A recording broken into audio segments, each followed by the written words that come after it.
सम्माननीय महोदय, मैं Anjali Dhaleli from first year KD Pawar college Saoner की छात्र हूँ।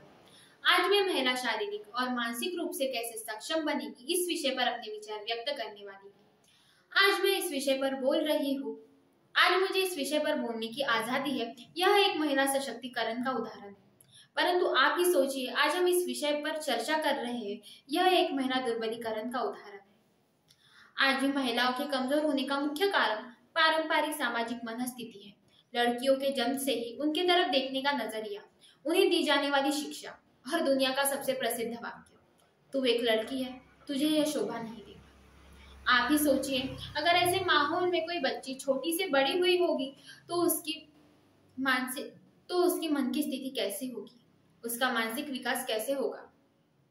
कहने को तो हम आज भी 21वीं शताब्दी इस मॉडर्न युग में जी रहे हैं, पर ये सब सिर्फ फिजिकली है। मेंटली तो आज भी वही है जो टीवी सीरियल्स में दिखाया जाता है।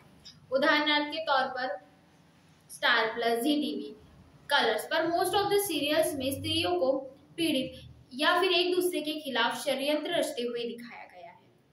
उदाहरणार्थ अनुपमा, इमली, कुमकुम भाग्य, ससुराल सिमर का जैसे बहुत सारे सीरियल्स। एकता कपूर जैसी स्त्रियां सिर्फ और सिर्फ टीआरपी के इस गंदे खेल के लिए ऐसे वेब सीरीज और सीरियल्स बनाती है और समाज में अपने विचारों की गंदगी फैलाती है। और सबसे ज्यादा दुर्भाग्यपूर्ण बात तो यह है कि इन सीरियल्स को पसंद करने वाली ऑडियंस भी स्त्री ही है। अब स्त्रियों ने समझना चाहिए कि हमारा एक्चुअल दुश्मन कौन है।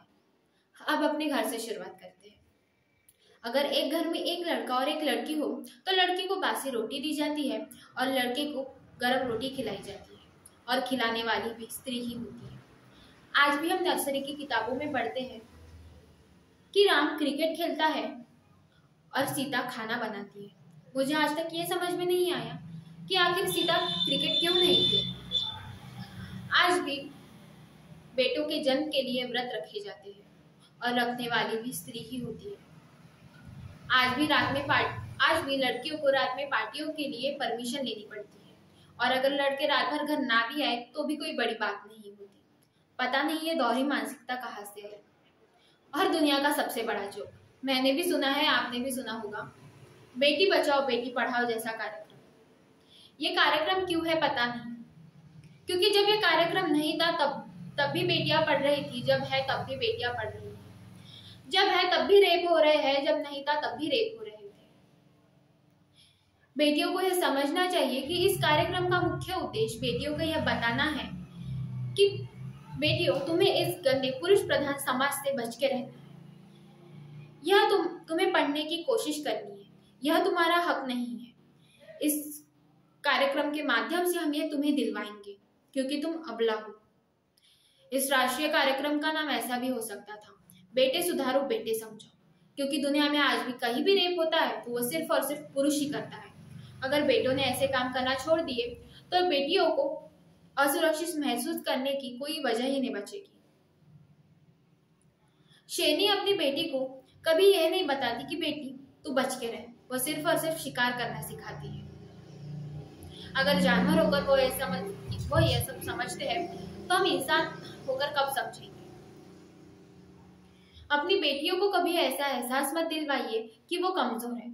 उसे बस इतना बताइए कि तू इस जीवन चक्र की जननी है, अगर तू नहीं तो पृथ्वी पर मनुष्य जीवन खत्म।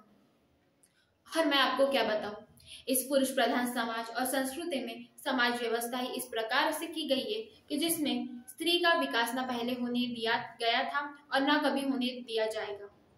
इसके लिए हर स्त्री को आगे आना होगा, व्यक्तिगत रूप से कोशिश करनी होगी, क्योंकि सीधी सी बात है, अगर मुझे रेस में जीतना है तो मुझे दौड़ना होगा और सबसे तेज दौड़ना होगा, क्योंकि हमारे प्रतिस्पर्धी भी हम ही हैं और विजेता भी हम ही होंगे। आखिर में सिर्फ इतना ही। जय भारत, जय जननी।